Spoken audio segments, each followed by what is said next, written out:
느껴지잖아도 일하시네 주님. 주는 결코 멈추지 않네. 비록 내게 보이지 않아도, 비록 내게 느껴지잖아도 일하시네 주님. 주는 결코 멈추지 않네. 비록 내게 보이지 않아도, 비록 내게 느껴지잖아도 일하시네 주님. 주는 결코 멈추지 않네. 비록 내게 보이지 않아도, 비록 내게 느껴지잖아도 일하시네 주님. 주는 결코 멈추지 않네. 비록 내게 보이지 않아도, 비록 내게 느껴지잖아도 일하시네 주님. 주는 결코 멈추지 않네.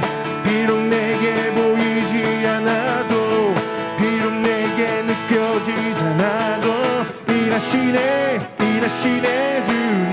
주는 결코 멈추지 않네. 큰 길을 만드시는 주, 큰 기적을 행하시는 주, 그는 나의 하나님. 약속을 지키시는 주, 어둠 속에 빛이 되시는 그는 나의 하나님. 나의 하나님, 나의 하나님, 나의 하나님, 나의 하나님, 나의 하나님, 나의 하나님, 나의 하나님, 나의 하나님.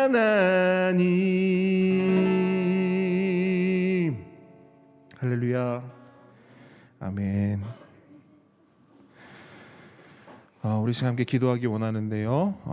우리 유민호 성도 앞으로 나오셔서 우리를 대표해서 함께 하나님께 기도 올려 드리겠습니다. 하나님 아버지, 오늘도 우리 함께 걷는 가족이 모여서 예배를 드릴 수 있게 해주셔서 감사합니다. 하나님 아버지, 이번 주에 우리 함께 걷는 가족이 코로나에 걸리지 않게 해주시고 함께 걷는 가족이 건강하고 아프지 않게 해주세요. 그리고 이번 주에 우리 함께 걷는 가족이 즐겁고 행복하게 보내게 해주세요. 그리고 지난주에 우리 함께 걷는 가족이 모두 건강하고 아프지 않게 보내게 해주셔서 감사합니다.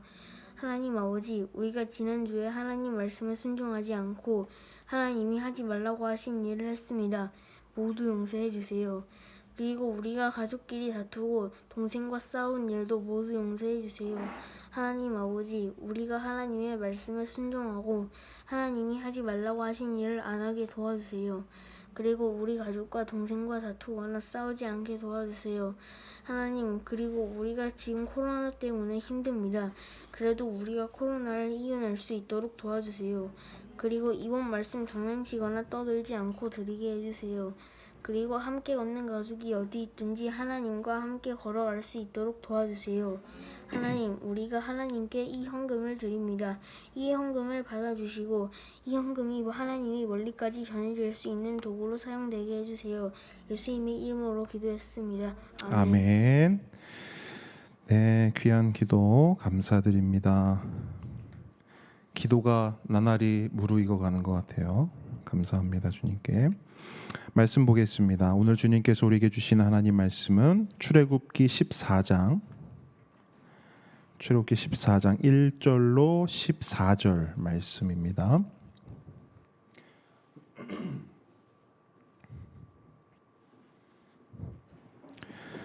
출애굽기 14장 1절로 14절 말씀, 우리 한 목소리로 또박또박 천천히 읽어보도록 하겠습니다. 시작. 여호와께서 모세에게 말씀하여 이르시되 이스라엘 자손에게 명령하여 돌이켜 바다와 믹돌 사이의 비하이롯 앞 곧 바알스본 맞은편 바닷가에 장막을 치게 하라. 바로가 이스라엘 자손에 대하여 말하기를 그들이 그 땅에서 멀리 떠나 광야에 갇힌 바 되었다 하리라. 내가 바로의 마음을 완악하게 한즉 바로가 그들의 뒤를 따르리니 내가 그와 그의 온 군대로 말미암아 영광을 얻어 애굽 사람들이 나를 여호와인 줄 알게 하리라 하시매 무리가 그대로 행하니라. 그 백성이 도망한 사실이 애굽 왕에게 알려지매 바로와 그의 신하들이 그 백성에 대하여 마음이 변하여 이르되 우리가 어찌 이같이 하여 이스라엘을 우리를 섬김에서 놓아 보내었는가 하고 바로가 곧 그의 병거를 갖추고 그의 백성을 데리고 갈새 선발된 병거 600대와 애굽의 모든 병거를 동원하니 지휘관들이 다 거느렸더라. 여호와께서 애굽 왕 바로의 마음을 완악하게 하셨으므로 그가 이스라엘 자손의 뒤를 따르니 이스라엘 자손이 담대히 나갔음이라. 애굽 사람들과 바로의 말들 병거들과 그 마병과 그 군대가 그들의 뒤를 따라 바알스본 맞은편 비아이롯 해변 그들이 장막을 친 데에 미치니라. 바로가 가까이 올 때에 이스라엘 자손이 눈을 들어 본즉 애굽 사람들이 자기들 뒤에 이른지라. 이스라엘 자손이 심히 두려워하여 여호와께 부르짖고 그들이 또 모세에게 이르되 애굽에 매장지가 없어서 당신이 우리를 이끌어내어 이 광야에서 죽게 하느냐. 어찌하여 당신이 우리를 애굽에서 이끌어내어 우리에게 이같이 하느냐. 우리가 애굽에서 당신에게 이른 말이 이것이 아니냐. 이르기를 우리를 내버려 두라. 우리가 애굽 사람을 섬길 것이라 하지 아니하더냐. 애굽 사람을 섬기는 것이 광야에서 죽는 것보다 낫겠노라. 모세가 백성에게 이르되 너희는 두려워하지 말고 가만히 서서 여호와께서 오늘 너희를 위하여 행하시는 구원을 보라. 너희가 오늘 본 애굽 사람을 영원히 다시 보지 아니하리라. 여호와께서 너희를 위하여 싸우시리니 너희는 가만히 있을지니라. 아멘. 아멘.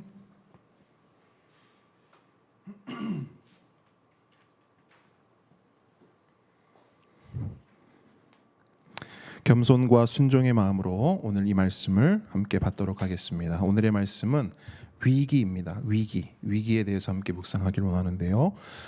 여러분 하나님을 믿는 성도의 삶에도 위기가 찾아올까요?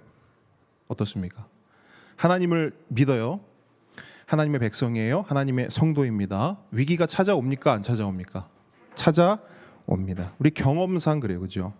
우리가 하나님을 믿어도 하나님 말씀에 순종하며 살아도 순종하며 살려고 노력해도 그리고 하나님과 동행하고 아까 우리 유민우 학생이 기도했던 것처럼 함께 걸어가려고 하나님과 함께 걸어가려고 애를 써도 그럼에도 불구하고 우리의 삶 속에 전혀 예상하지 못한 곳에서 전혀 예상하지 못한 일들이 빵빵 터질 때가 있습니다.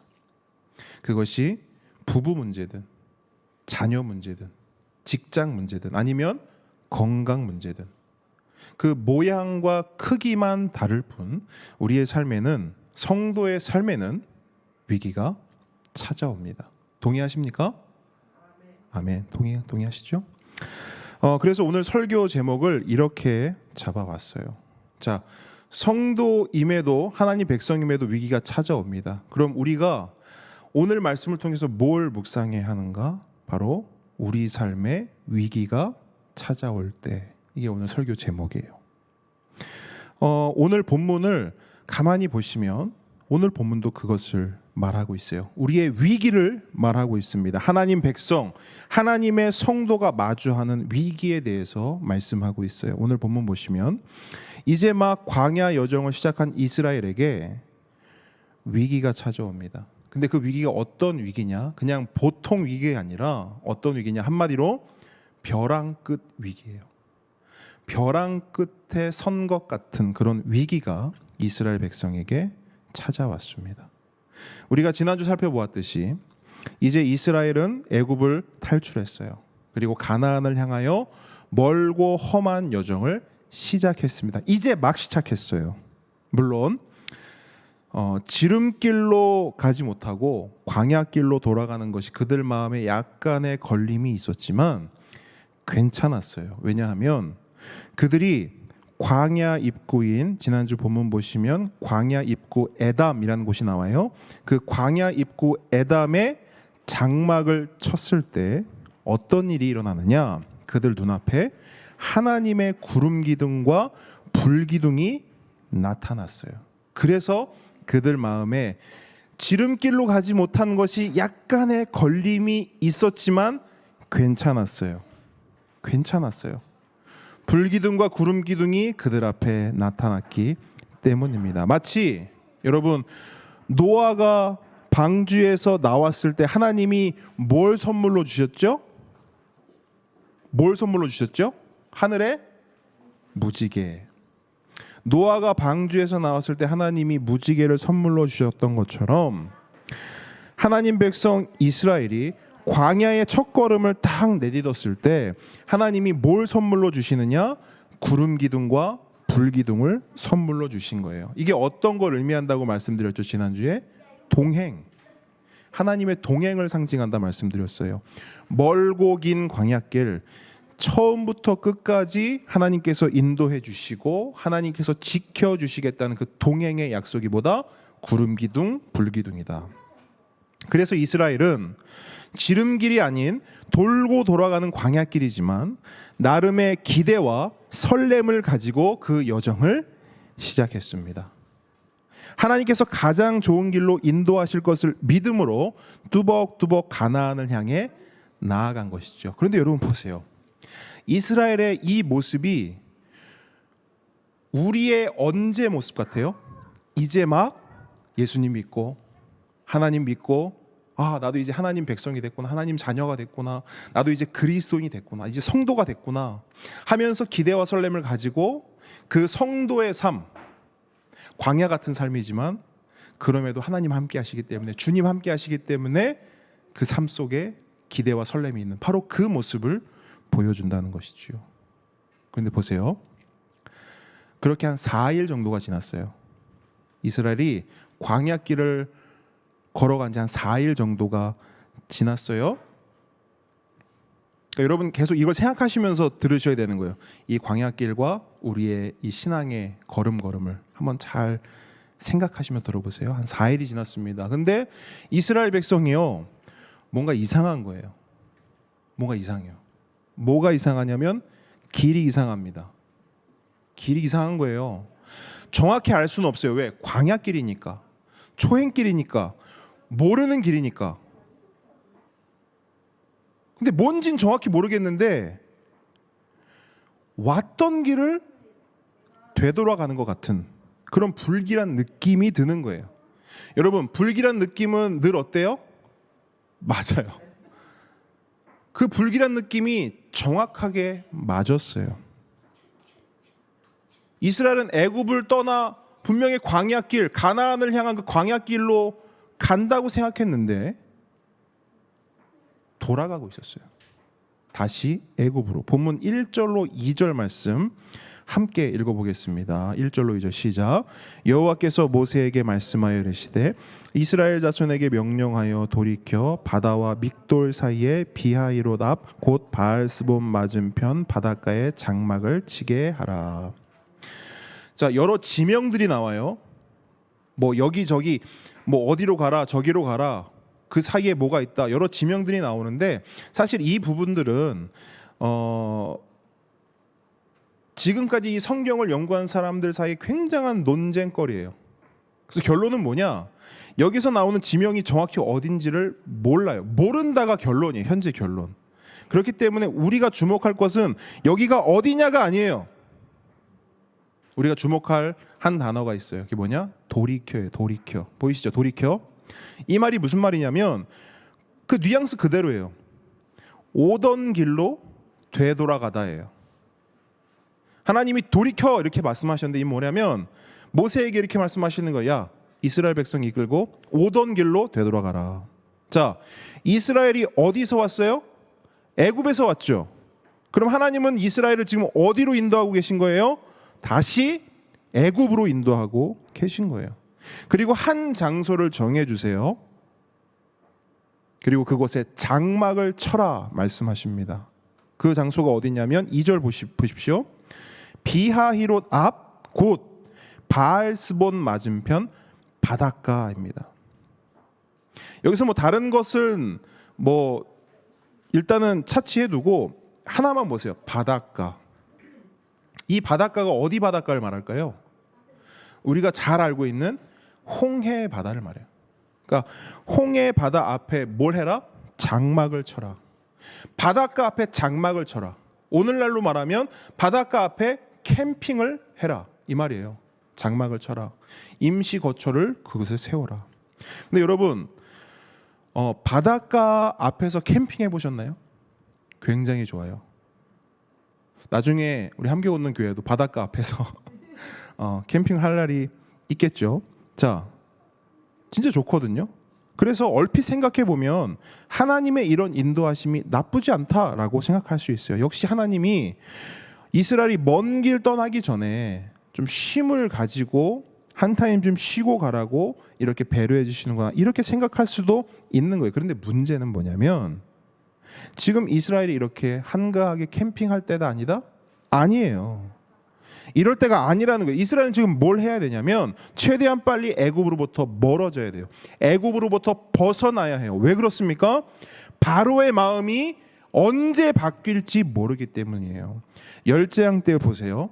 바로의 마음이 얼마나 수시로 바뀌는지 이게 사람인지 갈대인지 구분이 안 돼요.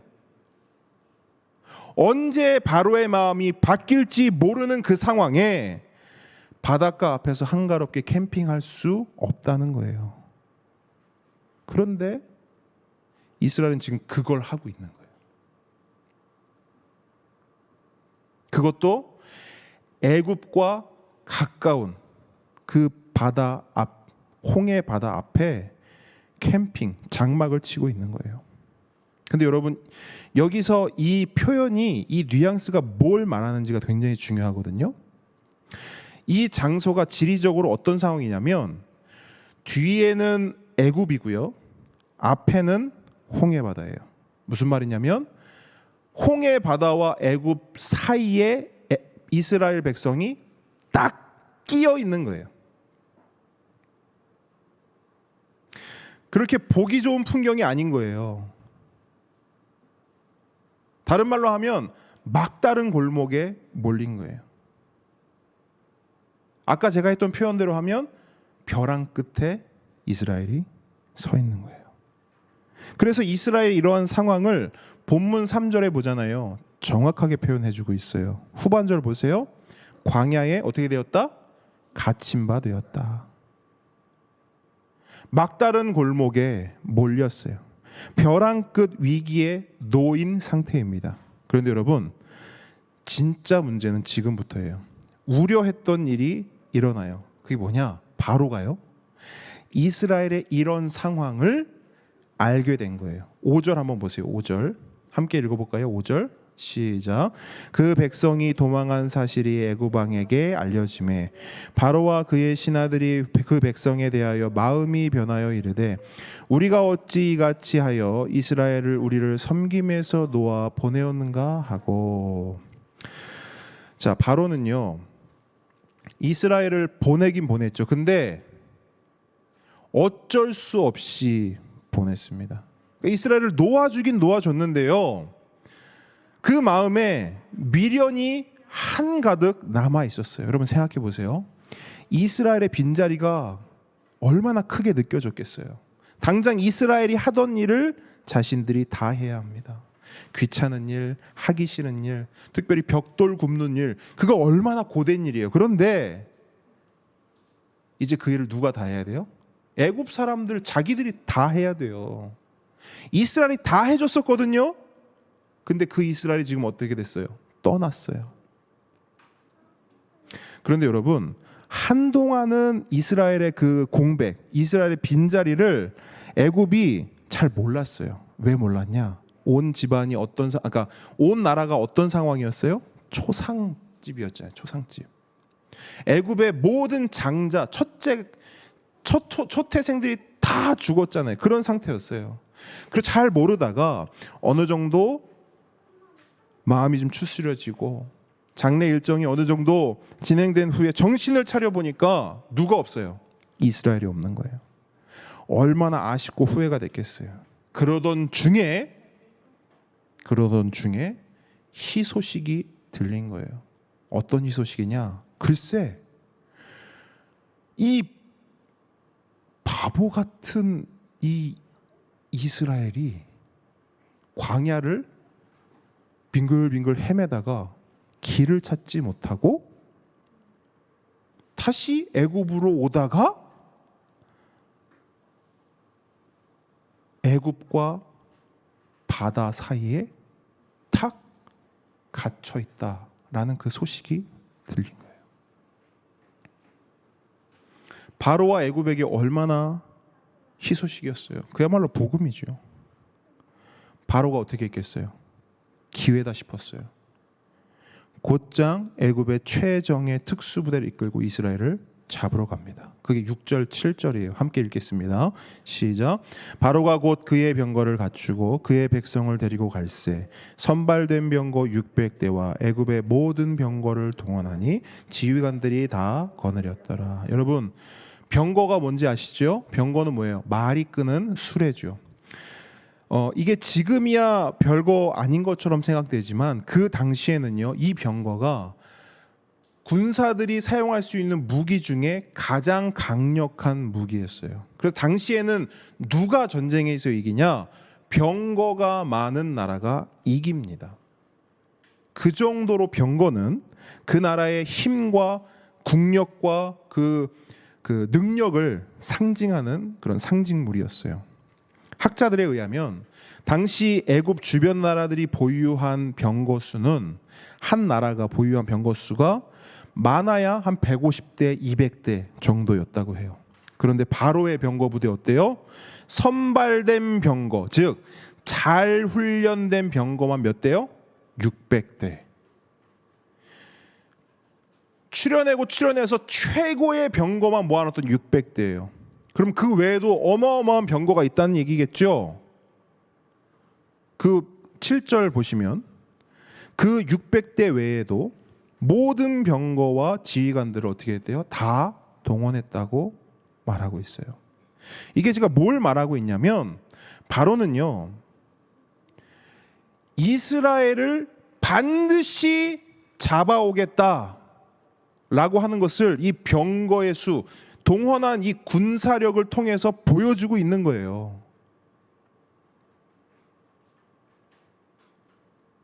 내가 뭐 때문에 그랬는지 모르겠지만, 뭐에 씌었는지 모르겠지만, 내가 여호와라고 하는 그 신에게 밀려서 이스라엘을 보내줬지만, 난 그럴 수 없다. 자존심이 허락하지 않는다 이거예요. 내가 할 수 있는 가장 강력한 힘으로 내가 여호와 한번 붙어보겠다. 그래서 내가 이스라엘 찾아보겠다. 이 마음이 그 안에 있었던 거예요. 근데 여러분, 바로가 이 정도로 마음을 먹었던 그 당시에 어떤 한 문화가 있어요. 종교적 문화가 있어요. 그게 뭐냐면 그 당시에는 약간 이런 게 있었어요. 우리나라에도 약간 비슷한 게 있는데 신을 지역에 한정시켰어요. 무슨 말이냐면 부산하면 부산을 지키는 신이 있다고 생각했어요. 대구하면 대구를 지키는 신이 있다고 생각해요. 서울하면 서울을 지키는 신이 있다고 생각했어요. 그래서 뭘 생각했냐면 내가 이 애굽에서는 졌지만 저 광야에서는 이길 수 있다는 거예요. 누구를? 여호와를. 그런 개념이 그 안에 있었다고요. 그래서 이렇게 자신만만하게 자신의 모든 힘을 총동원해서 추격에 나선 거예요. 자, 근데 보시면 그 추격이요, 금방 이루어졌어요. 가까운 거리에 있었기 때문에 얼마 지나지 않아서 이스라엘 바로 뒤까지 추격했습니다. 9절 한번 보세요. 9절 함께 읽겠습니다. 시작. 애굽 사람들과 바로의 말들, 병거들과 그 마병과 그 군대가 그들의 뒤를 따라 바알스본 맞은편 비하이롯곁 해변 그들이 장막 친 데에 미치니라. 자, 여러분, 이제 바로 뒤까지 쫓아왔어요. 정말 어떤 상황이 됐냐? 우려하던 상황. 뒤에는 바로의 군대가 있고요. 앞에는 홍해 바다가 있습니다. 이제 뒤로 물러서면 애국 군대에게 죽고 앞으로 전진하면 홍해 바다에 빠져 죽게 생겼어요. 이스라엘은 말 그대로 진퇴양난 사면초가 벼랑 끝 위기에 놓인 것입니다. 이게 오늘 본문의 배경이에요. 이스라엘은 정말 벼랑 끝에 몰렸어요. 감당할 수 없는 위기가 이스라엘에 찾아온 것입니다. 여러분 다시 묻습니다. 이러한 위기 우리 삶에도 찾아올까요? 네, 찾아옵니다. 찾아와요. 전혀 예상하지 못했던 곳에서 전혀 예상하지 못한 일들이 우리 삶에 빵빵 터질 때가 있어요. 모양과 크기만 다를 뿐 우리 삶에도, 성도의 삶에도 이러한 위기가 찾아옵니다. 그럼 우리는 뭘 생각해야 되는가? 여러분 위기는 와요. 막을 수 없어요. 피할 수 없다고요. 그럼 우리 뭘 생각해야 돼요? 그러면 그 위기가 찾아올 때 우리는 어떻게 해야 할까? 하나님 백성인 우리, 하나님의 성도인 우리는 어떻게 해야 할까? 오늘 이 본문을 통해서 우리가 그 방법을 함께 묵상해 보려고 합니다. 묵상하실 때 우리 삶에 찾아오는 그 위기를 견뎌내고 살아내며 결국에는 이기는 모든 함께 걷는 교회 성도 되시길 주님의 이름으로 축복합니다. 자, 말씀으로 이제 들어가 볼게요. 자, 하나님의 성도는 위기 앞에 어떻게 해야 하는가? 어떻게 해야 하는가? 위기가 찾아왔어요. 우리는 어떻게 해야 됩니까? 먼저 위기 앞에 절대 해서는 안 되는 것이 있어요. 제가 한번 이름을 붙여봤어요. 우리가 위기 앞에서 절대 해서는 안 되는 것. 따라합니다. 원두. 예, 이상해도 따라하세요. 원두. 네, 절대 해서는 안 되는 게 뭐냐? 원두예요. 제가 근데 이 단어를 왜 이렇게 생각을 했냐면 그 설교를 준비하는데 어떤 그 광고 하나를 제가 듣게 됐어요. 뭐라고 하냐면 연두해요, 연두해요 아시죠? 그게 요리에 이렇게 넣는 뭐 그런 거잖아요. 연두해요, 연두해요 계속 그러는 거예요. 근데 설교를 준비하는데 그렇지, 연두는 해야지 음식을 맛있게 먹으려면. 그런데 갑자기 생각 딱 났어요. 아, 그런데 위기 앞에서 절대 해서는 안 될 게 있다. 그게 뭐냐면 원두예요. 원두가 뭘까요? 그렇죠. 주보 보신 분들은 아시죠? 우리가 위기 앞에서 절대 하지 말아야 될 것, 원두, 원망과 두려움입니다. 여러분 제가 왜 이렇게 말씀드리겠어요? 기억하시라고. 기억하시라고. 제가 사실 망설였어요. 아, 이게 너무 유치한데? 근데요 여러분, 저 유치해져도 상관없어요. 여러분만 이걸 기억할 수 있다면 얼마든지 유치해질 수 있어요. 연두 하세요. 근데 뭘 하면 안 돼요? 원두는 안 돼요. 그게 뭐예요? 원망과 두려움. 절대 안 됩니다. 자, 그런 의미에서 원두를 기억하시고 성도가 위기 앞에 절대 하지 말아야 할 것은 무엇인가? 첫째, 원망하지 말라. 원망하지 말라. 자, 여러분 위기가 찾아왔을 때 원망하지 않는다. 이거 쉬울까요? 아니요. 쉽지 않아요. 위기가 갑자기 팍 직면하면 사람은 본능적으로 뭘 하냐면요, 이 위기의 이유를 찾습니다. 왜 이렇게 됐지? 한번 잘 생각해 보세요. 위기가 팍 와요. 그러면 우리는 본능적으로 왜가 딱 떠올라요. 왜? 내가 왜? 하나님 왜? 왜가 딱 떠올라요. 이유가 뭐지? 내가 왜 벼랑 끝에 서게 된 거지? 내가 왜 위기를 겪게 된 거지? 근데 여러분 가만히 보세요. 우리는 이 왜에 대한 대답을 찾는데 그 대답을 내부에서 찾아요, 외부에 찾아요? 외부에서 찾아요. 나에게서 이유를 찾는 것이 아니라 다른 누군가 외부에서 이유를 찾는다는 거예요. 자, 보세요. 그럼 보십시오. 그렇게 외부에서 이유를 찾다 보면 그 이유를 찾는 것들이 결국 뭐가 되냐면, 그 이유들이 모이면 그게 뭐가 되냐면 그게 원망이에요. 이유를 막 찾아요. 내가 왜 이렇게 됐지? 이유를 찾다 보면 결국엔 그게 모여서 원망 덩어리가 되는 거예요. 오늘 본문 보니까요, 위기 앞에 선 이스라엘이 그걸 하고 있어요. 자신들이 벼랑 끝에 선 이유를요, 조목조목 따지고 있어요. 그러면서 결국 모세와 하나님께 뭘 쏟아내느냐? 원망을 한 보따리 쏟아냅니다. 본문 11절로 12절 함께 읽겠습니다. 이스라엘의 원망이에요. 시작. 그들이 또 모세에게 이르되 애굽에 매장지가 없어서 당신이 우리를 이끌어내어 이 광야에서 죽게 하느냐?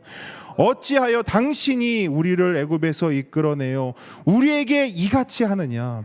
우리가 애굽에서 당신에게 이른 말이 이것이 아니냐? 이르기를 우리를 내버려 두라. 우리가 애굽 사람을 섬길 것이라 하지 아니하더냐? 애굽 사람을 섬기는 것이 광야에서 죽는 것보다 낫겠노라. 여러분, 원망의 수위가 어때요? 셉니다. 세요. 아무리 벼랑 끝 위기라지만 있는 말 없는 말, 할 말 안 할 말 다 끌어와서 말 그대로 완전히 쏟아붓고 있어요. 완전히 쏟아붓고 있어요. 그런데 여러분 보세요. 여기 보면은 계속 반복해서 등장하는 게 뭐예요? 제가 아까 읽을 때 강조했어요. 우리, 당신. 근데 보세요. 이유를 어디서 찾고 있어요? 자기들이 잘못했대요? 자기들이 잘못해서 지금 이 지경이 됐다고 말해요? 아니에요. 당신이 잘못했다는 거예요. 당신이. 그 당신이 누구예요? 모세죠. 모세는 누군데? 하나님의 종이죠. 결국 그 당신은 누구를 말하는 거예요? 하나님 당신이 우리를 이렇게 만들었다는 거예요. 이유를 찾은 거예요. 하나님에게서 이유를 찾은 거예요. 그 이유가 뭐라고요? 원망이라고요.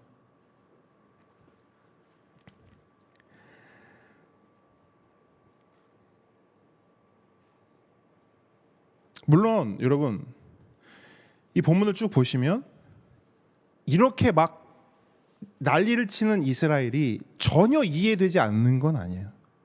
왜 그러냐면 이스라엘이 한 건 뭐냐면 하나님 말씀에 순종한 것밖에 없어요. 맞습니까?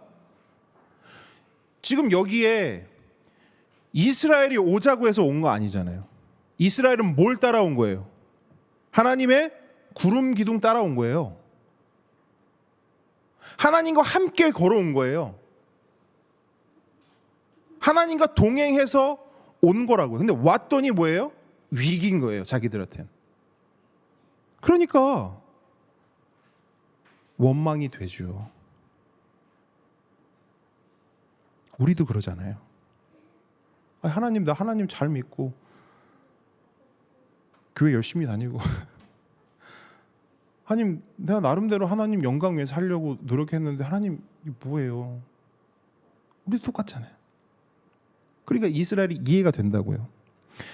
하나님에 대한 믿음이 컸던 만큼, 기대가 컸던 만큼 원망도 큰 거예요.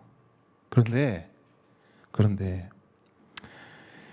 이스라엘이 모르는 것이 있었어요. 우리가 모르는 게 있어요.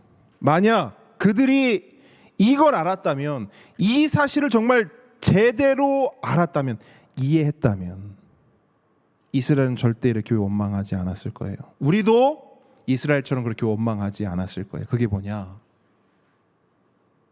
이스라엘이 몰랐던 그 사실, 우리가 몰랐던 그 사실이 뭐냐? 이거예요.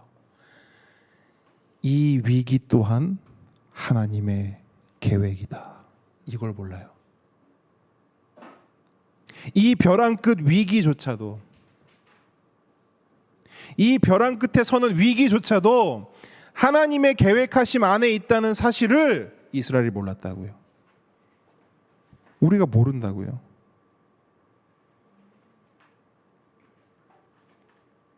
그럼 하나님의 계획이 뭐였냐? 왜 하나님은 이스라엘을 이 위기 가운데 벼랑 끝으로 모셨는가? 하나님의 계획이 본문에 나와 있어요. 본문 2절로 3절 다시 한번 볼게요. 이스라엘 자손에게 명령하여 돌이켜 바다와 믹돌 사이에 비하이로답 곧 바알스본 맞은편 바닷가에 장막을 치게 하라.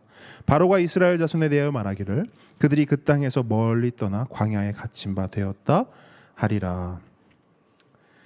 자, 여러분,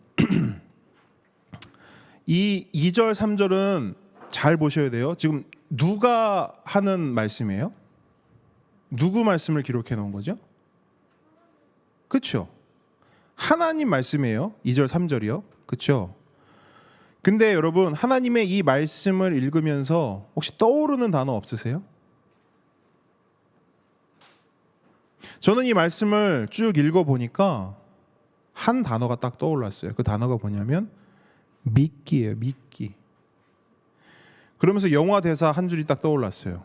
하나님은 바로에게 미끼를 던져본 것이고 바로는 그 미끼를 확 물어본 것이요. 하나님의 계획이 뭐예요? 바로와 그의 온 군대를 이스라엘이 있는 그곳까지 이끌어내는 거예요. 그게 하나님의 계획이에요. 하나님은 왜 이스라엘을 다시 애굽적으로 돌아오게 하셨는가? 하나님은 왜 홍해 바다 앞에 그 막다른 골목에 그 벼랑 끝에 이스라엘을 세우셨는가? 이스라엘은 말합니다. 이곳을 우리의 무덤 삼으려고 하나님이 우리를 이곳으로 인도하셨다. 근데 그렇지 않아요. 물론 그곳이 무덤이 되긴 할 거예요. 이스라엘이 지금 서 있는 그곳이 무덤이 되긴 할 겁니다. 그런데 그 무덤의 주인은 이스라엘이 아니에요. 누구예요? 바로와 그의 군대. 그들이 그곳에 묻힐 것입니다. 본문 4절 보세요. 내가 바로의 마음을 완악하게 한즉 바로가 그들의 뒤를 따르리니 내가 그와 그의 온 군대로 말미암아 영광을 얻어 애굽 사람들이 나를 여호와인 줄 알게 하리라 하심에 무리가 그대로 행하니라. 자, 여러분, 하나님의 계획이 보이세요? 하나님의 계획이 이겁니다. 내가 그와 그의 온 군대로 말미암아 영광을 얻어 애굽 사람들이 나를 여호와인 줄 알게 하리라. 이거예요, 하나님의 계획이. 바로와 그의 온 군대로 말미암아 영광을 얻는 것. 자, 여러분 보십시오. 영광은 누가 얻는 것입니까? 딱 쉽게 생각해 보세요. 승리자가 얻는 거예요. 맞습니까? 영광을 얻는 자는 승리한 자예요. 어디서 승리한 자? 전쟁에서 승리한 자. 그럼 하나님의 계획은 뭐예요? 바로와 그 온 군대, 그들과 전쟁하겠다는 거예요. 근데 여러분, 이건 굉장히 상징적인 거예요. 바로와 그의 온 군대는 그 당시로 치면 뭐냐면 세계 최강 군대예요. 세계 최강 군대. 그러니까 이 세상에서 가장 강력한 존재라는 거예요. 이 세상에 가장 큰 권세를 가진. 지금 하나님은 그 세상, 자기가 왕이라고 주장하는 그 가짜 왕과 싸우겠다고 말씀하시는 거예요. 그리고 그들을 완전히 멸절한 후에 뭘 얻으시겠다? 영광을 얻으시겠다. 그래서 이 역사의 길이 남을 사건을 통해 애굽을 비롯한 온 천하에 하나님의 영광을, 여호와의 이름을 어떻게 하신다? 드러낼 것이다. 알릴 것이다. 이게 바로 하나님의 계획인 거예요. 그런데 여러분 생각해 보세요. 이게 중요해요. 자, 이스라엘은 원망하고 있죠. 그런데 하나님의 계획은 뭐냐면 그들 원망하라고 이 자리에 불러놓은 게 아니에요. 이게 진짜 놀라운데, 그 영광스러운 자리 있죠. 그 놀라운 현장에 하나님은 이스라엘을 뭐 하신 거냐면 초대하신 거예요. 초대하셨다고요. 그 영광스러운 자리에, 그 놀라운 현장에 이스라엘을 초대하셨어요. 물론 본인들은 모르고 있지만 말이죠. 그러니까 사실 이스라엘은 지금 원망할 때가 아닌 거예요. 뭐 해야 돼요? 하나님께 영광 돌려야 돼요. 찬양해야 될 때인 거예요. 그런데 하나님의 뜻을 모르니까, 하나님의 계획을 모르니까 뭐 하고 있어요? 원망하고 있는 거예요. 이게 핵심이에요. 우리 삶에 위기가 왔을 때 우리는 왜 원망할까요? 몰라요. 우리는 하나님의 계획인 줄. 하나님이 이 위기를 통해 이 위기 가운데 어떤 일을 하실지 모르기 때문에 우리는 원망하는 거예요.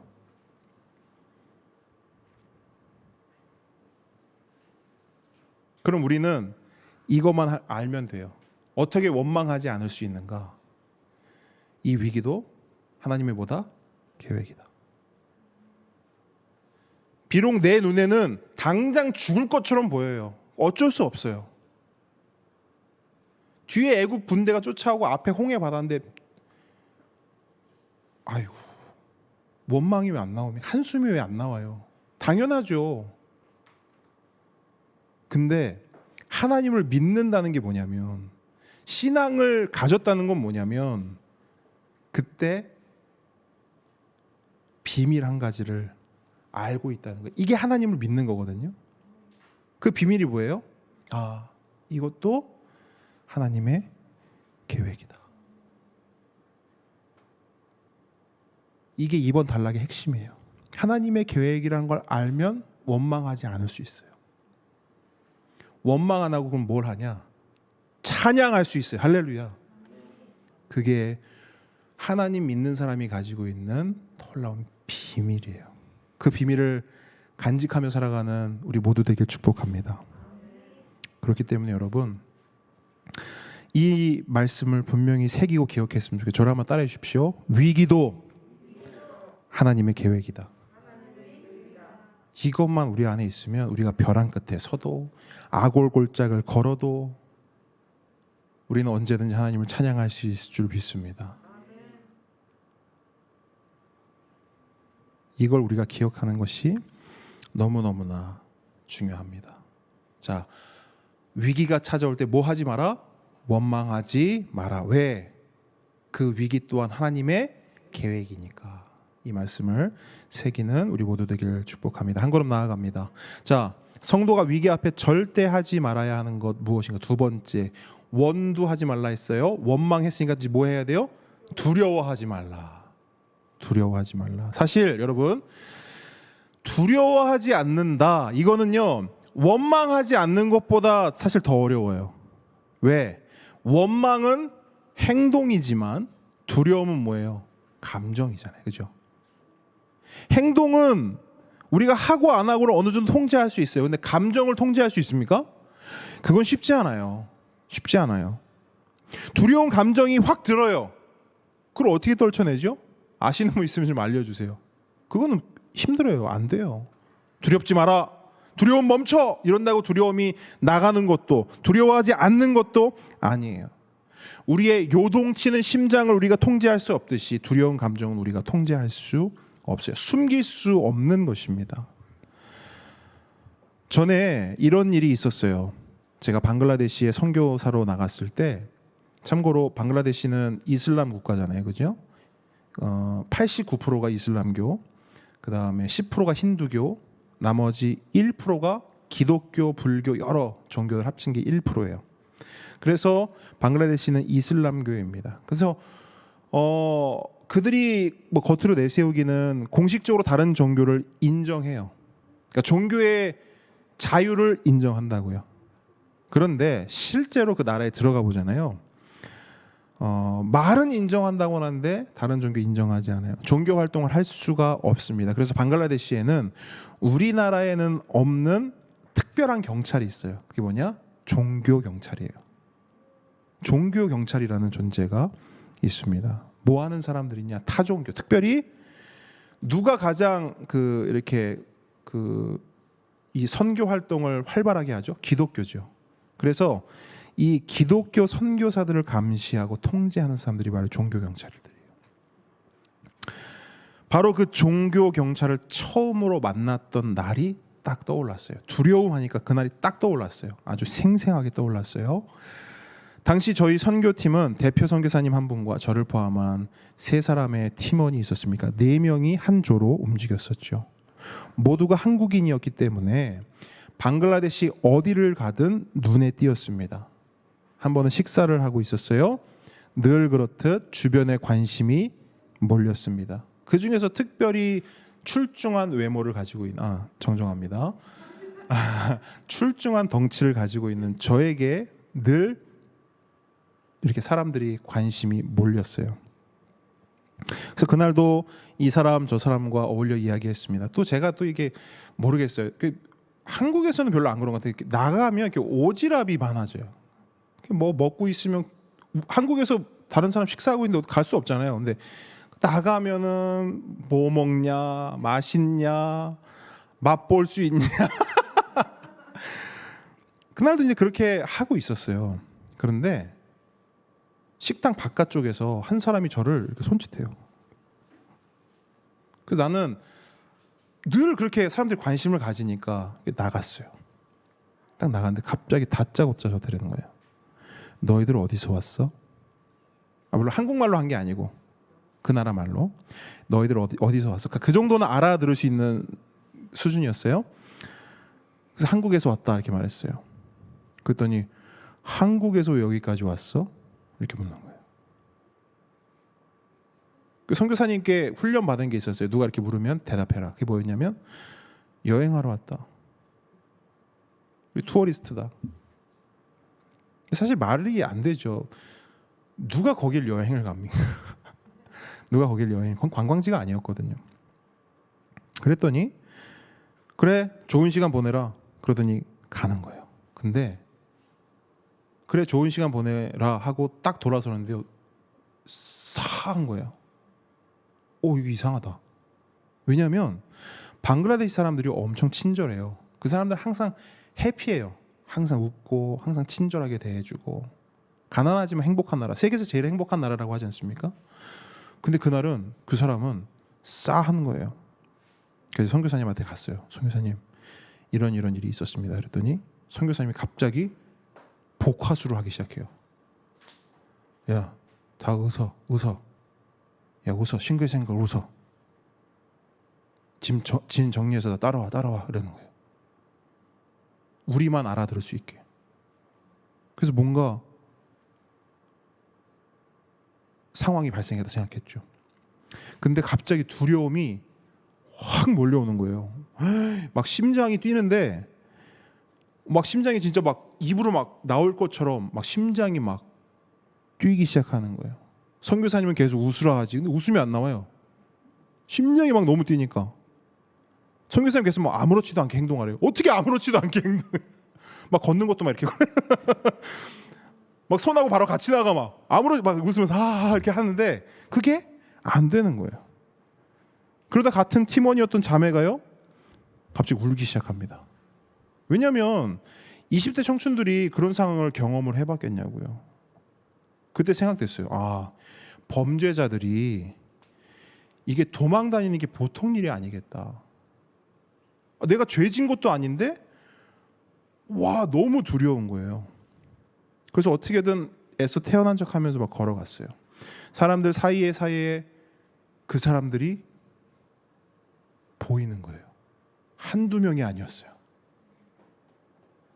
이게 놀랍죠. 이게 이름표가 있는 것도 아니고 그 사람들이 무슨 뭐 제복을 입은 것도 아닌데 이렇게 사람들 사이에 우리를 쫓아오고 있다는 게 느껴지고 보이는 거예요. 우와. 그 상황에 선교사님 계속 웃어. 아무렇지 않은 척해.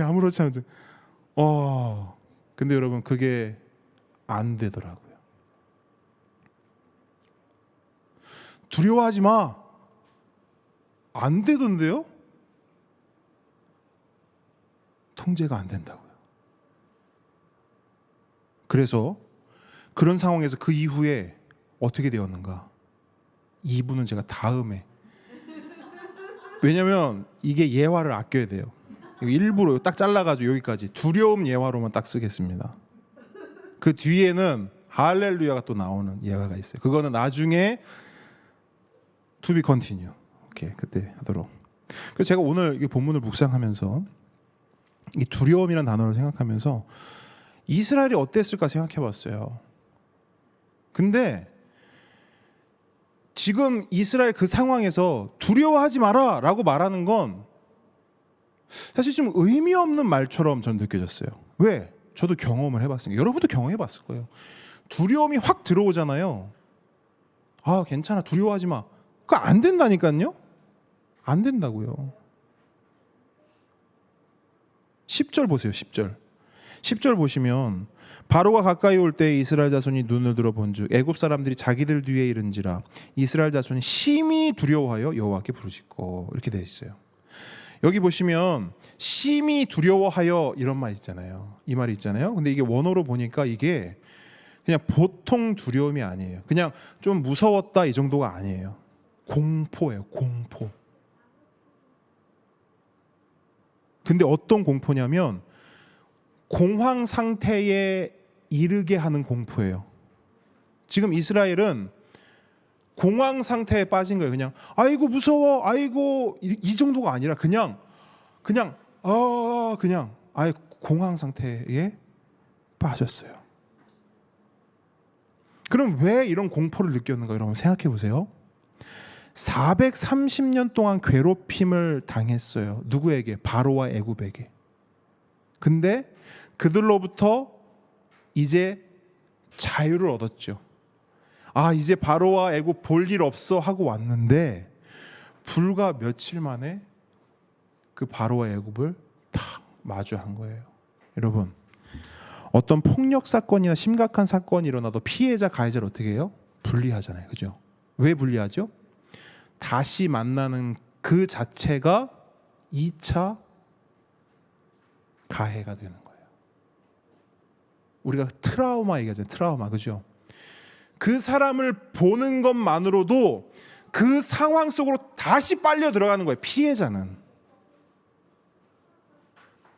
절대 피해자 가해자를 그래서 마주치게 하지 않습니다. 근데 이스라엘이 지금 그 상황인 거예요. 430년 동안 괴롭히던 그 바로와 애굽을 딱 마주친 거예요. 근데 이들이 어떤 모습으로 온 거예요? 전투 태세를 하고 병거를 끌고 모든 무기를 가지고 그들 앞에 선 거예요. 살기 가득한 모습으로. 두려워 안 두려워요? 두렵죠. 공포스러워요? 안 공포스러워요? 공포스럽죠. 뒤로 넘어가는 거예요. 그런 상황이에요. 그런데 그런 공황 상태에 있는 이스라엘을 향해 모세가 뭐라고 말하냐면 두려워하지 말라 이렇게 말해요. 두려워하지 말라. 13절 전반부 보세요. 모세가 백성에게 이르되 너희는 두려워하지 말고. 근데 여러분 한번 생각해보자 이거예요. 제가 지금까지 들었던 설교들을 기억해 보면 보통 이거든. 여러분, 위기가 왔을 때 두려워하지 마십시오. 하나님이 함께 하십니다. 두려워하지 마십시오. 절대 두려워하지 마십시오.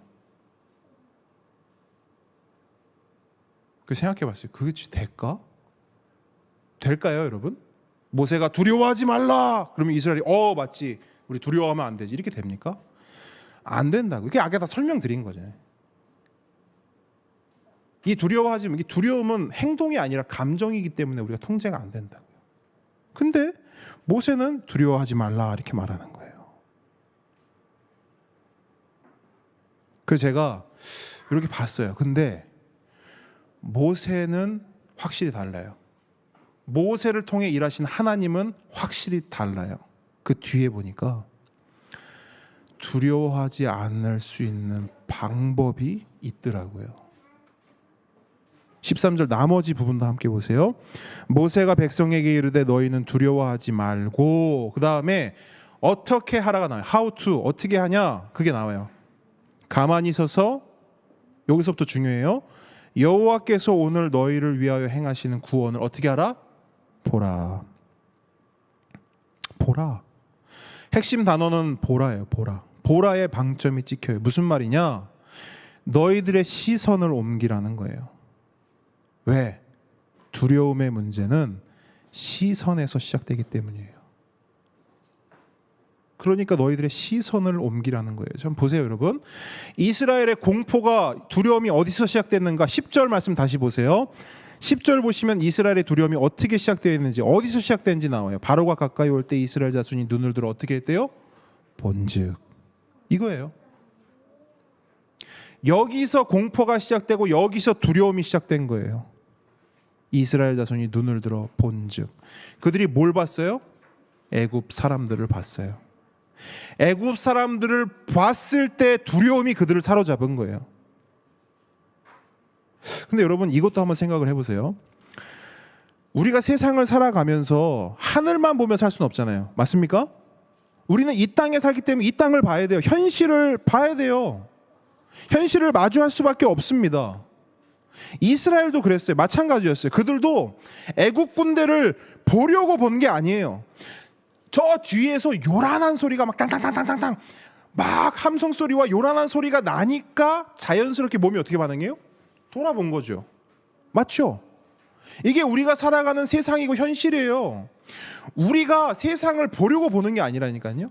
세상이 우리의 안목을 이끌어요. 그래서 우리는 세상을 보고 현실을 보게 된다는 것이죠. 그리고 그 세상을 보고 현실을 봄에 따라 우리는 뭐를 경험하냐? 두려움을 경험하는 거예요.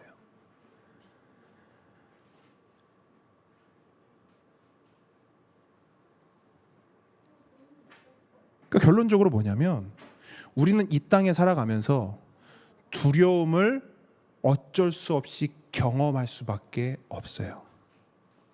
그렇죠? 우리가 하나님을 믿는다고 해서, 우리가 그리스도인이라고 해서, 우리가 하나님과 늘 동행한다고 해서 두려움이 없는 거 아니에요. 우리는 이 땅을 살아가기 때문에 어쩔 수 없이 두려움을 마주해야 됩니다. 위기를 마주하듯이 두려움을 마주해야 돼요. 그래서 모세가 말하는 게 뭐냐? 그렇기 때문에 뭘 하라고요? 시선을 옮기라는 거예요. 너희를 두렵게 하는 그곳에서 시선을 옮겨라. 그래서 다른 것을 보라는 거예요. 자, 그럼 이스라엘은 뭘 보면 될까요? 모세는 하나님의 구원을 보라 말해요. 여러분 구원을 보세요. 어디 보실 거예요? 강민님 선생님 구원을 보세요. 어디를 보죠? 이스라엘은 어디를 보면 될까요? 지난주 본문을 한번 떠올려 보세요.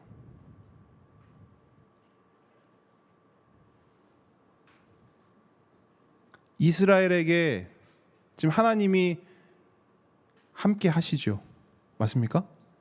지금 이스라엘 옆에 하나님이 함께 하신다고요. 그게 보여요, 안 보여요? 이거 굉장히 중요합니다. 이거를 여러분 확실하게 아셔야 돼요.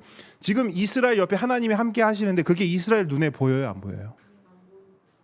자, 보인다, 안 보인다? 한번 생각해 보세요. 지난주 본문을 제가 떠올려 보라 했어요. 보이죠? 구름 기둥과 불 기둥이 있잖아요.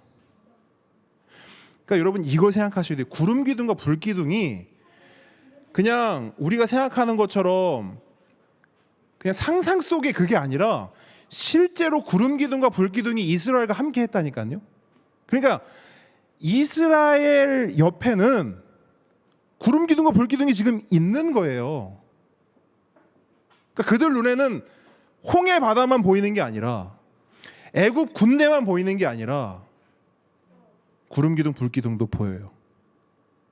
근데 그 구름 기둥, 불 기둥 안에 누가 계신 거예요? 하나님.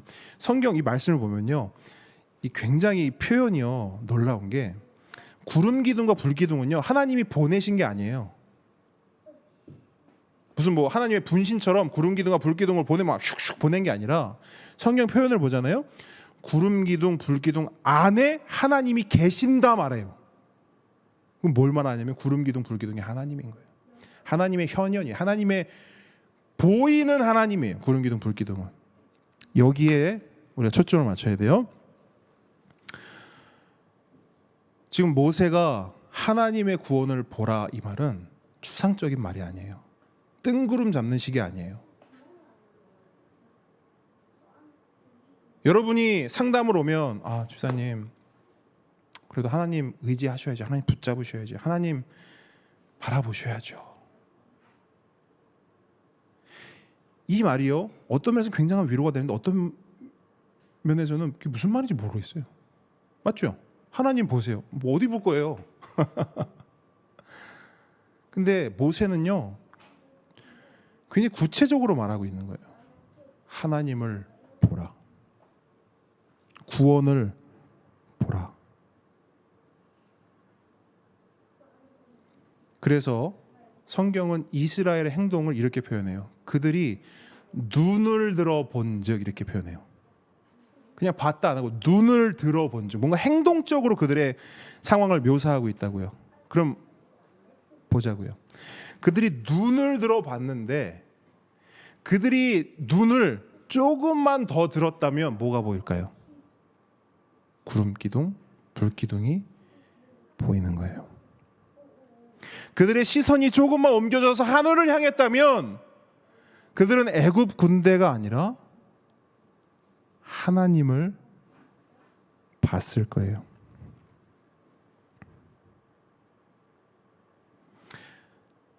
말씀은 지금 그걸 우리에게 이야기해 주고 있어요. 굉장히 구체적인 거예요. 너희들이 두려워하지 않을 방법이 있다. 애굽 군대를 보면 두려울 수밖에 없지만 시선을 조금만 더 들어서 구름 기둥, 불 기둥, 하나님을 보면 두려워하지 않을 수 있는 거예요. 이게 성경이 우리에게 말씀해 주고 있는 위기 앞에서 두려워하지 않는 비결이에요. 이 방법 외에는 없어요. 두려움을 덮을 수 있는 건 더 큰 두려움이에요. 잘 보세요. 두려움을 덮을 수 있는 건 더 큰 두려움이에요. 이 더 큰 두려움이 뭘까요? 성경은 이 더 큰 두려움을 뭐라고 표현하냐면 경외라고 표현해요. 경외. 다음 주 본문에 나오거든요. 이 구원의 놀라운 역사가 일어난 뒤에 이스라엘이 홍해 바다에 둥둥 떠 있는 애굽 군대를 봐요. 이렇게 그들이 보았다 이렇게 얘기하거든요. 근데 그들 마음에 뭐가 생겼다라고 성경은 증언하냐면 하나님을 경외하였더라 이렇게 나와요. 두려움은 뭐로 덮는다? 더 큰 두려움. 근데 그 더 큰 두려움이 성경에 뭐라고 표현하냐? 경외. 그게 경외예요.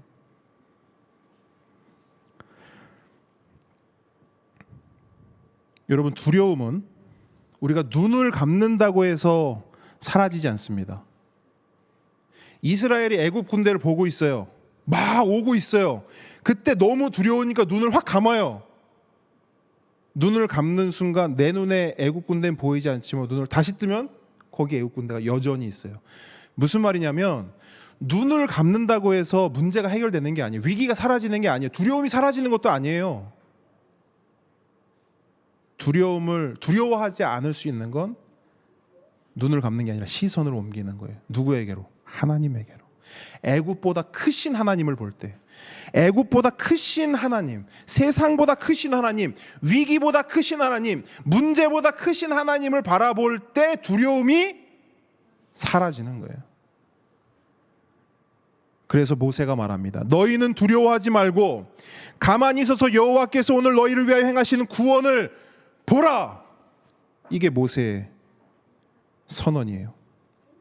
여러분, 이 말씀 이렇게 바꾸면 어떨까요? 두려워하지 않으려면 애굽 군대를 보지 말고 여호와께서 오늘 너희를 위하여 행하시는 구원을 보라. 가능할까요? 네, 가능해요. 그러면 이런 의문이 듭니다. 목사님, 너무 은혜되네요. 그럼 이스라엘 백성은 눈을 들어 구름 기둥, 불 기둥을 봤으면 됐겠네요. 그렇죠. 그럼 우리는 뭘 보나요? 그럼 우리는 태어나서 구름 기둥, 불 기둥 본 적 있으십니까? 물론 구름은 뭐 본 적 있어요. 불도 본 적 있어요. 그런데 이스라엘이 봤던 이 구름 기둥, 불 기둥, 하나님이 계시는 그 구름 기둥, 불 기둥 본 적 있습니까? 우린 본 적 없죠. 그럼 우린 뭘 보냔 말이에요. 두려워요. 위기가 찾아왔어요. 어떻게 할 방법이 없어요. 뭘 봐야 돼? 우린 뭘 봐야 돼요? 우리도 하나님을 봐야죠. 맞습니까? 하나님의 구원을 봐야죠. 맞습니까? 그게 어디 있냐고요? 그게 여기 있죠. 하나님이 여기 계시잖아요. 놀랍게도 성경은 하나님의 이야기인 동시에 하나님의 구원하시는 이야기입니다. 맞습니까? 그러면 모세가 말해요. 하나님의 구원을 보라. 우리는 이걸 그대로 적용할 수 있죠. 하나님의 구원을 보라. 여러분, 성경을 보는 이유는 다른 이유가 아니에요. 우리는 하나님을 보기 위해 성경을 봐요. 하나님의 구원을 보기 위해 성경을 봐요.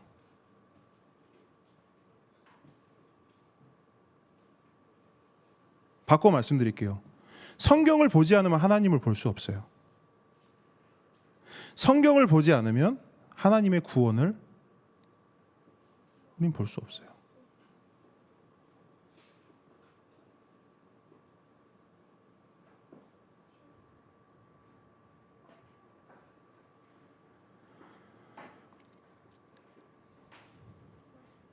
결국 우리가 우리의 삶을 이렇게 살아갈 때 내가 하나님 믿는데 왜 이렇게 두렵지? 내가 오늘도 예배 드렸고 지난주에도 예배 드렸는데 왜 이렇게 계속 두렵지? 이유는 딱 하나. 우리의 시선이 엉뚱한 곳에 가 있기 때문이에요. 우리의 시선이 애굽 군대를 보고 있기 때문이에요. 세상을 보고 있기 때문이에요. 현실만 보고 있기 때문이에요. 저도 불안할 때가 있죠. 두려울 때가 있어요. 그럼 곰곰이 생각해요. 전 딱 그것만 생각해요. 내가 왜 이러지? 이유를 계속 물어요. 내가 왜 이러지? 왜 두렵지? 왜 불안하지? 그럼 딴 게 없더라고요. 내가 또 엉뚱한 데를 보고 있었던 거예요. 빨리 고쳐요, 시선을. 제가 애용하는 방법은 그냥 그렇게 되면 그냥 걸어요. 말씀을 들어요. 계속 묵상을 해요. 그리고 나면 두려움이 잡혀요. 제가 이용하는 방법, 각각 개개인이 다를 수 있지만 저는 그렇게 해요. 근데 여러분 분명히 아세요. 그 방법밖에는 없어요. 두려움이 오십니까? 그러면 하나님을 보세요. 말씀드렸죠? 하나님을 보라는 건 말씀을 보라는 거예요. 이거 외에는 방법 없습니다. 없어요.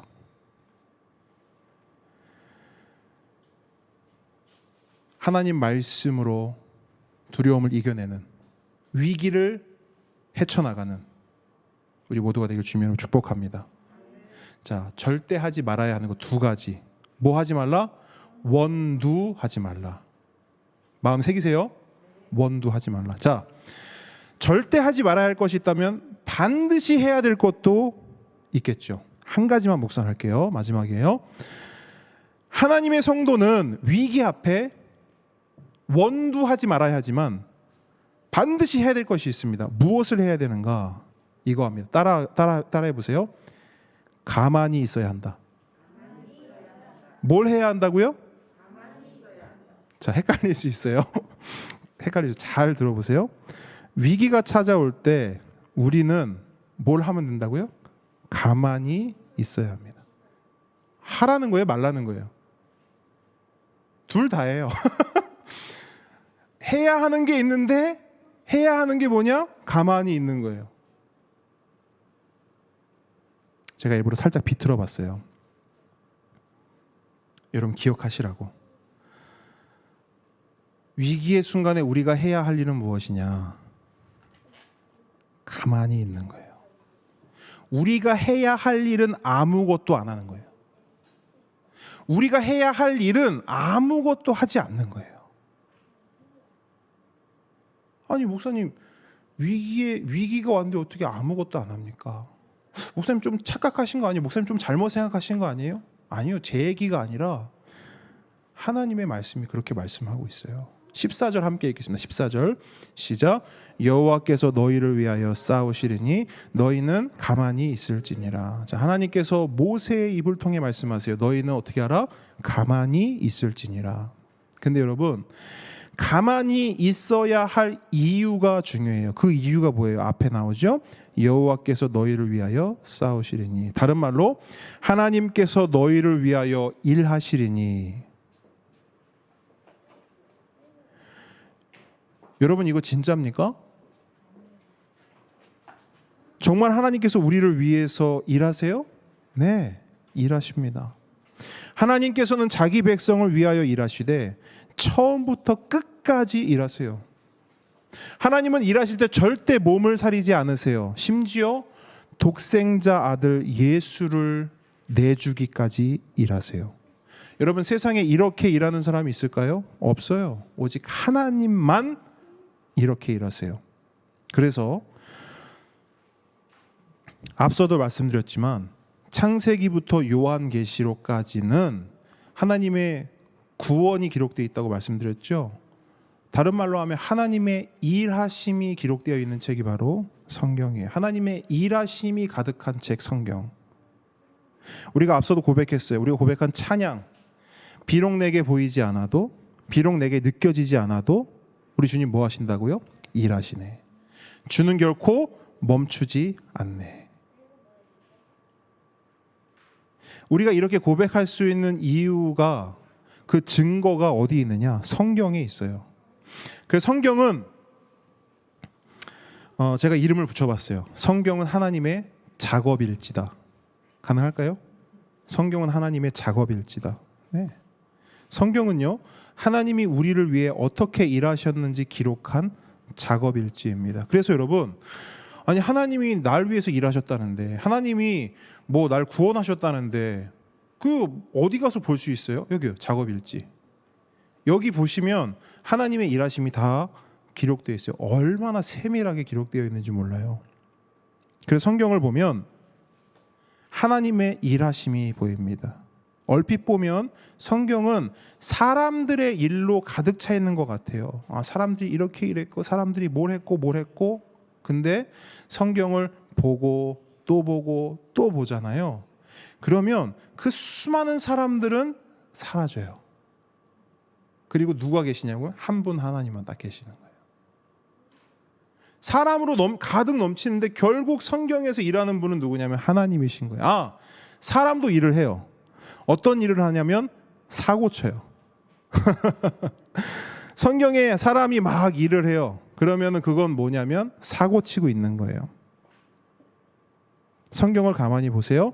사람이 뭘 하려고 할 때마다 그 끝이 어떻게 되었는가? 사고로 끝나요.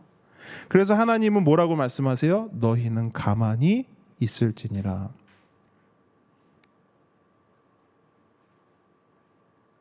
나보다 앞서지 말고 가만히 있을지니라.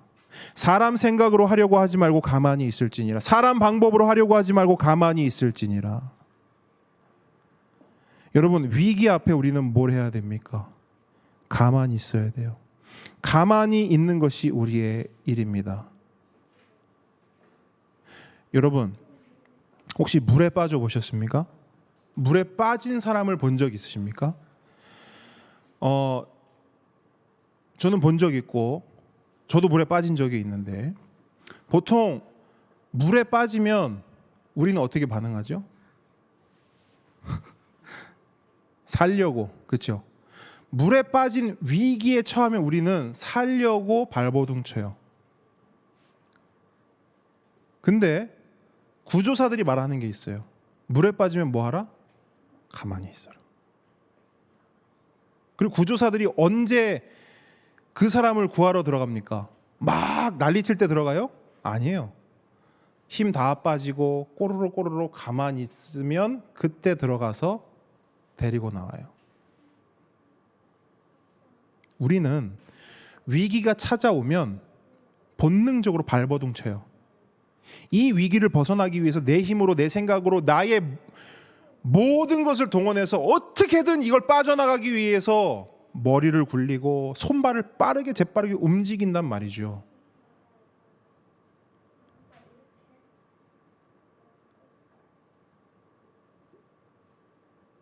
그런데 성경은 이렇게 말해요. 하나님은 우리에게 이렇게 말해요.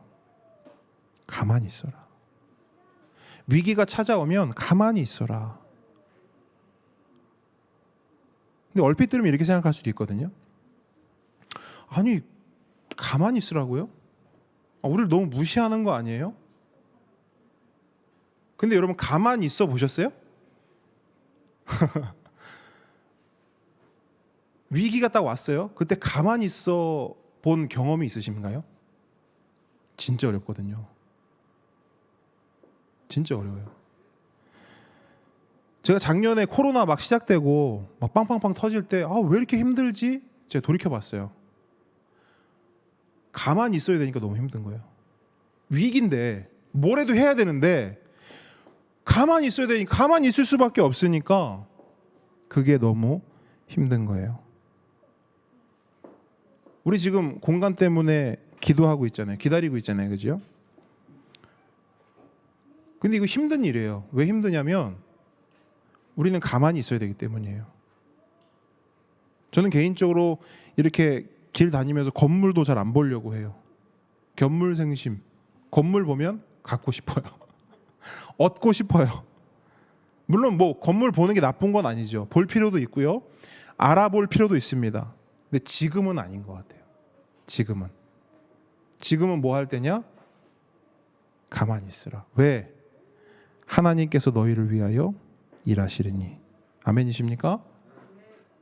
그래서 말씀을 이제 마무리하면서 이런 기도가 떠올랐어요. 하나님 아버지, 우리 함께 걷는 교회가 사람 생각, 사람 방법이 아니라 가만히 서서 묵묵히 하나님의 일하심을 묵도하는 공동체 되게 하소서.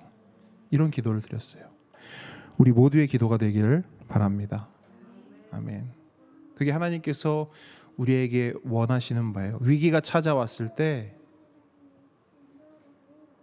자꾸 뭐 하려고 하지 말고 가만히 내가 너를 어떻게 인도하는지 보라. 말씀을 정리합니다. 오늘의 말씀은 위기입니다. 위기. 우리 삶에 위기가 찾아와요. 어떤 분에게는 위기가 명절처럼 찾아옵니다. 무슨 말이에요? 1년에 한 두어 번 찾아온다고요. 또 어떤 분에게는 명절이 월급날처럼 찾아와요. 한 달에 한 번 정도 찾아옵니다. 근데 어떤 분은 위기가 어떻게 찾아오냐?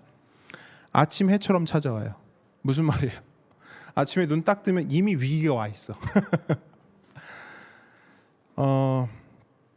그런데 여러분, 그 어떤 위기가 찾아와도 이제 우리는 어떻게 해야 되는지 배웠어요. 그죠? 두 가지 하면 안 되고 한 가지 해야 돼요. 그죠? 두 가지 뭐예요? 뭐 하지 말라? 원두하지 말라. 그죠? 원망하지 마십시오. 왜? 그 위기도 하나님의 계획입니다. 두 번째, 뭐 하지 말라? 두려워하지 말라. 왜? 우리의 시선을 위기에서 현실에서 조금만 돌려 말씀을 향하면 거기에 누가 계신다? 하나님이 계신다. 그 하나님을 볼 때 우린 두려워하지 않을 수 있다. 자, 마지막으로 하나.